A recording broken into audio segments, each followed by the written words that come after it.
I have broken an accord on safe staffing between the nurses organisation and the DHBs.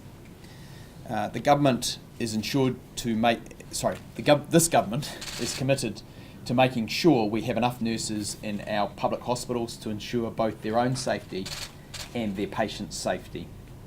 It's clear we've been asking too much of our nurses and their workloads are not sustainable. This government has heard the message from DHB nurses and midwives loud and clear, and we agree. Safe staffing must be a priority. The government has already committed to funding an extra 200 DHB nurses as part of the current collective employment negotiations. That commitment stands. But there needs to be ongoing work to ensure that DHBs deliver now and into the future. I accept that nurses don't feel that DHBs have always delivered on previous commitments.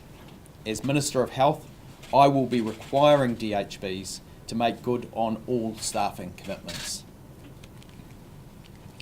Under the terms of the Accord, DHBs and the Ministry will work with NZNO to monitor the implementation of the safe staffing tool, Care Capacity Demand Management, or CCDM as it's known. There will be clear accountability mechanisms in place to ensure the required staffing is delivered. In addition, a strategy will be developed to help retain existing nurses and midwives in the public health service and attract others back into the workforce. The Accord also includes a commitment to looking at providing employment and training for all New Zealand nursing and midwifery graduates. Issues of safe staffing and workloads have developed over many years of underfunding, and everyone acknowledges that they will take time to fix.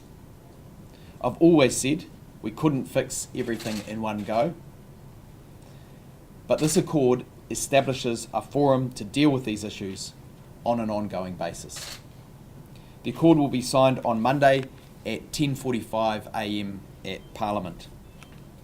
This is a new government with new expectations. I'm committed to seeing that this works. I'm absolutely determined to ensure that DHB's delivered. In my letter to the parties, I will be seeking that safe staffing is part of the Chief Executive's performance expectations. Happy to take questions. So can you just clarify when you say 200 extra staff being funded, elsewhere it says 500, you had to just clarify. If I said 200, I misspoke. 500 is the correct number, have already been committed to. David, you've talked about the CCD and this retention strategy and this training strategy. Presumably, I mean, the retention and training strategies are already in place, and I know that in the previous offer, the CCDM thing was in there as well. So what's actually changed in terms of what the offer is? Well, no, the commitment, so the offer itself is separate to this Accord. So in the offer, there is a commitment to 500 more nurses already. The Accord commits to CCDM implementation by 2021 and the process to get there. So the Accord will be overseen by the HSRA, which has representation from the parties, and I expect to be kept up to date on progress towards those safe staffing commitments. That CCDM commitment, that was not already in the offer. That was already in the offer, wasn't it? It's in the offer. What is at issue here is that for a long time, nurses have expressed concern about the ability to deliver on those commitments. And this Accord sets out a process for ensuring that those commitments are delivered upon. So what is that process that's different, that's new today? That process is going to be overseen by the HSRA, which has the parties in it, and they will report regularly on progress towards the health sector relationship group. It's a group that meets regularly to look at these issues, and I'm expecting them now to report on progress towards that commitment. So you're saying that because of this outside group, I presume they're independent, are they? Yes, well, they have the parties represented on them. Right. So it's actually the people who are party to this Accord have agreed that this is a process that they can all sign up to to take us forward on safe staffing.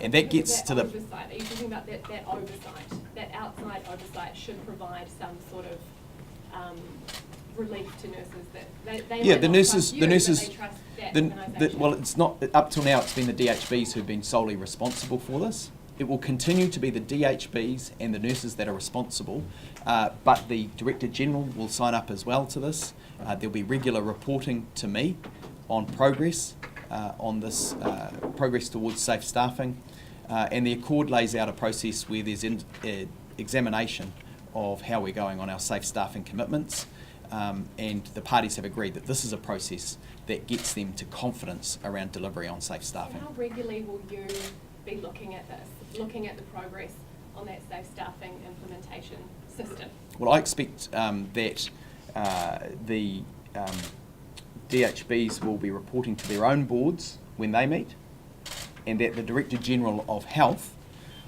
will be reported to from there. He will expect that the DHBs will report to him on progress, and then he will regularly brief me on progress towards that safe staffing implementation. What, So every David- month or Sorry, how sorry. often? I was going to say, so you've mentioned that nurses have been negotiating for a long time now. So why has this only been introduced now and not earlier? Well, the nurses' offer is separate, obviously. This is something we've been concerned about. We obviously made the commitment after the recommendation of the independent panel to put 500 more nurses towards safe staffing.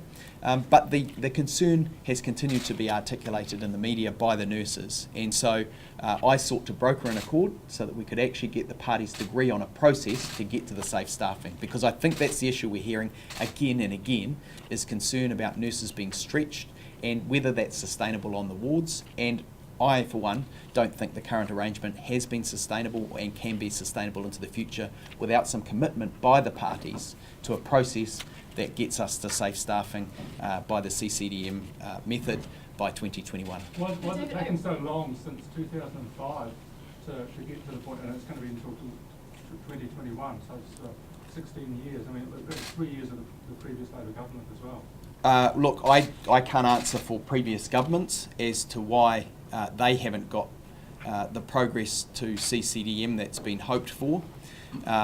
And I can't even confirm how far it goes back, to be honest. I can answer as Minister of Health today and tell you that this government is committed to safe staffing, and we're prepared to see this through. We need to know, how is this process different from what was previously offered? I mean, is there going to be more reporting than would have otherwise? Absolutely. More regular reporting? Absolutely. How much So regular? previously, as far as I'm aware, there's been no formal process for reporting on these things. This establishes a process where there is formal reporting through to the boards and then through to the Director General, who will report regularly to me. And how often will you be expecting? Look, will you I would be pushing for this? expecting 3 monthly Times updates. a month? Sorry, three monthly, quarterly updates. I expect the Director General will be in touch more regularly than that with the DHBs. So it will come up through the system. And so nurses will, you think, will see this and go, there's accountability here. Is that your hope? That this is Well, I am different from absolutely accountability hopeful sweetener? that nurses will see that this is different to the processes that have been in place before. I have reached out to broker this accord. It's a clear sign that this government is committed to safe staffing and committed to overseeing its implementation. We're not just going to leave it to the DHBs. I'm committed to seeing that this safe staffing works. How much is the government going to fund for these extra nurses? Look, we can't say that. I'm not going to get ahead of the process. The parties have signed up to a process to determine what safe staffing will be. Obviously, that's dynamic over time as populations change in different areas, but I'll let the parties work through that. David, are you hoping that this is going to be the sweetener that ends this battle? Look, this is something that we are going to do regardless. We as a government are committing to safe staffing because we believe it's important, and it will be signed before the vote even goes out for the nurses' deal. What's your message to them? They're going into the weekend and their final days of deliberations ahead of their vote. What do you want to say directly to those nurses who are about to decide? Well, I want to say to those nurses that this government cares about safe staffing. We have heard them loud and clear, and we agree that safe staffing is a priority. You are denying this is a last-ditch effort to get them over the line. I'm saying that this is a recognition that safe staffing is a priority for this government, and we are going to get on and do this. So is this a back down from the government's overfunding for nurses? No. Can you provide any details on keeping existing nurses and midwives? Can you give any details on how you're actually going to do that? No, that's going to be the work of the parties involved. They know that workforce best. This is representations of the nurses there and the DHBs. But we know there's opportunities around re-employment for those who have felt stretched and left the workforce. And those who are currently underemployed. So we want to make the most of all of those opportunities and develop a strategy for retention and re-employment. David, what's the current strategy? What's happening at the moment around retention and around training? Well, there are How does this change things? there are strategies in place currently, but all of the parties, and as it's noted in the accord, say that that's some progress, but they want to work together to a strategy that actually achieves this over time, that gets us to safe staffing that everybody in that accord signs up to. So is that about getting all of those parties together? Is that about increasing the amount of training? Is that about, what specifically does that mean? Well, one of the things that will also be explored is the potential to give every nurse and midwife going into a DHB a training place, as we do for doctors currently. That's something that will be explored as a part of the accord. So that doesn't exist now? That doesn't exist now, no. So that's a new thing? Yes, it is. So what's the biggest new These thing? things are all things that the parties have agreed to as opportunities for a way forward to increase staffing levels, because the nurses have said they aren't confident. That's what we've heard loud and clear. They aren't confident up until now that they are going to get to that safe staffing number that they think is required, that the CCDM, whatever that number is in the future, they've said that they haven't been confident that it was going to be delivered on.